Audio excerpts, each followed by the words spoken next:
حضور میں کوئی شک نہیں۔ ایک دن آ کے کہنے لگا کہ بتائیے میری مٹھی میں کیا ہے؟ تو نبی پاک صلی اللہ تعالی علیہ وسلم نے فرمایا اگر میں نے بتا دیا، کہنے لگا اگر آپ نے بتا دیا تو میں کلمہ پڑھ لوں گا۔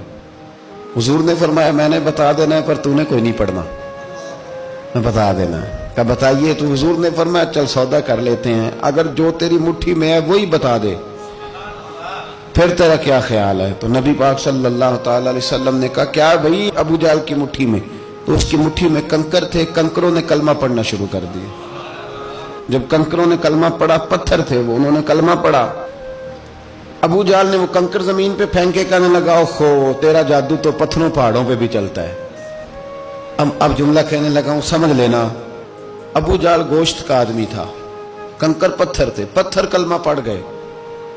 گوشت پوشت کا آدمی تھا پر کلمہ، کیونکہ یہاں کیا تھا؟ شک، اس نے آگے نہیں بڑھنے دیا۔ گوشت پوشت کا شخص ہو کے پتھروں سے آگے نکل گیا، نبی پاک صلی اللہ علیہ وسلم کی خدمت میں آیا۔ بلکہ وہ جو یہودی والی روایت ہے اس کے پس منظر میں بھی بعض محدثین نے لکھا ہے، اس کو بھی اسی نے بھیجا، کہنے لگا جاؤ نبی پاک سے جا کے کہو اگر وہ درخت آپ کا کلمہ پڑھے تو میں بھی پڑھ لوں گا۔ درخت، اب درخت ہوتے تو جاندار ہیں پر کلمے تو کوئی نہیں نہ پڑھتے۔ درخت سے بھی تو انسانوں سے کلمہ پڑھنے کی بات، اگر درخت پڑھے تو میں پڑھ لوں گا۔ نبی پاک صلی اللہ علیہ وسلم دور بیٹھے تھے، درخت دور تھا، اور امام سیوطی علیہ رحمہ نے لکھا ہے درخت بھی کیکر کا تھا۔ نبی پاک صلی اللہ علیہ وسلم نے فرمایا اس یہودی سے کہ تو جا کے درخت کو کہہ کہ تجھے نبی پاک بلاتے ہیں۔ فرمایا میں گیا تو پھر تم نے کہنا جادو کر کے بلایا ہے۔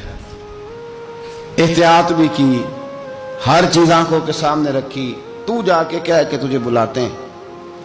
وہ بندہ گیا، جا کے کہنے لگا، اور امام سیوطی نے اس کو لکھا ہے، کہنے لگے اس نے نبی پاک کا نام بھی نہیں لیا، کیونکہ ابو جہل اینڈ کمپنی کو پتا تھا کہ مصطفیٰ کے نام میں بھی بڑی برکت، خالی نام بھی نہیں لیا۔ کہنے لگا درخت وہ جو سامنے بیٹھے ہیں نا وہ تجھے بلا رہے، نام نہیں لیا حضور کا، وہ جو سامنے بیٹھے ہیں نا جاءت لدعوتہ الاشجار ساجدۃ۔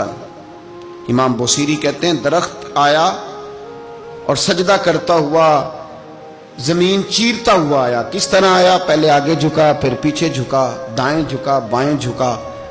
یہاں بھی لکھنے والوں نے لکھا ہے کہ وہ نہ درخت اپنی جڑیں اکھیڑ رہا تھا، جب چلنا تھا نا اس نے حضور کی طرف آنا تھا تو آگے دائیں بائیں ہوا، جڑیں اکھیڑ رہا تھا۔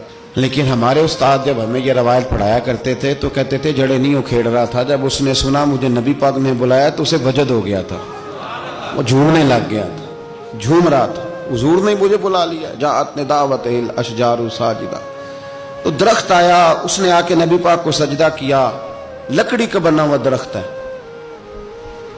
سجدہ کیا۔ سجدہ کرنے کے بعد درخت اٹھا اور اٹھ کے اس نے نبی پاک کا کلمہ پڑھا۔ وہ جس کو ابو جہل نے بھیجا تھا نا یہودی، وہ درخت کی حالت دیکھ کے کلمہ پڑھ گیا، وہ کلمہ پڑھ گیا، لیکن یہی بے ایمان کہنے لگا اوئے ہوئے ان کا تو درختوں پہ بھی جادو چلتا ہے۔ لا ریب فی، شک قرآن پاک میں، لیکن اگر بندے کے دماغ میں ہو اس کا علاج ہے کوئی، ادھر ہی شک بیٹھ جائے۔ کوئی سادی مثال دیتا ہوں کہ سامنے دیوار صاف ہو لیکن گرد اگر آئینے پہ پڑی ہو، دیوار صاف کرنی چاہیے کہ اینک کا شیشہ صاف کرنا چاہیے؟ ساری زندگی لوگ دیوار صاف کرتے گزار دیتے، ساری زندگی تراش خراش کرتے گزار، اپنی مرضی کی پینٹنگ کرتے گزار دیتے ہیں، پر اپنی آنکھ کی پتلی صاف نہیں کرتے، آنکھ کی پتلی صاف نہیں کرتے۔ کسی نے حضرت رومی سے کہا تھا حضور دنیا میں کوئی اچھا ملتا نہیں، فرمانے لگے تھوڑا رونا شروع کر تاکہ تیری پتلیاں وضو کر لیں، وضو کر لیں، وہ انہیں پتہ چل جائے کہ کتنے صاف ستھرے لوگ دنیا میں پائے جاتے ہیں۔ تو بھائی شک، ابو جہل پھر آ گیا، کہنے لگا اگر آپ چاند کے 2 ٹکڑے کر دیں تو میں کلمہ پڑھنے کو تیار۔ اچھا یہاں بھی بڑی مزے کی بات ہے، اللہ نے پہلے کہہ دیا نبی پاک کو کہ ان الذین کفروا سواء علیہم انذرتہم ام لم تنذرہم لا یؤمنون۔ محبوب یہ جن کی قسمت میں کفر ہے نا، آپ انہیں ڈرائیں چاہے نہ ڈرائیں، یہ ایمان نہیں لائیں گے۔ کنکروں نے بھی کلمہ پڑھ لیا، درختوں نے بھی پڑھ لیا، سارا کچھ ہو گیا، اور اللہ نے بھی کہہ دیا کہ محبوب اس بے ایمان نے کلمہ نہیں پڑھنا، پر حضور نے فرمایا یہ پڑھے نہ پڑھے ہم نے میدان نہیں چھوڑنا، جتنی دفعہ آئے گا نا ہم اسے ضرور معجزہ دکھائیں، جتنی دفعہ ہے، ہم کیوں میدان چھوڑ؟ آگے کہنے لگا جی اگر چاند کے 2 ٹکڑے کر دیں تو اقتربت الساعۃ وانشق القمر، تو نبی پاک صلی اللہ علیہ وسلم نے انگلی کا اشارہ کیا، چاند 2 حصوں میں بٹا۔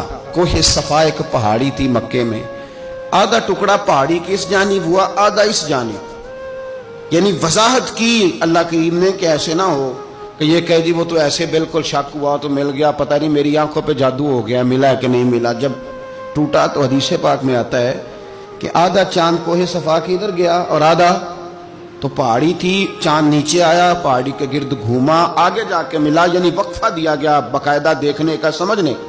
پوری دنیا میں جتنے لوگ اس وقت چاند دیکھ رہے تھے، ہندوستان تک روایتوں میں ملتا ہے کہ لوگوں نے گواہی دی کہ ہم نے چاند ٹوٹتے دیکھا ہے۔ زمانہ مان گیا، لوگوں کی چیخیں نکل گئیں، لوگ قدموں میں گر گئے، پر وہ جس کے دماغ میں شک تھا نا وہ نہیں مانا۔ شجر و حجر پہچان گئے پر انسان کی نظروں میں شک ہی رہا۔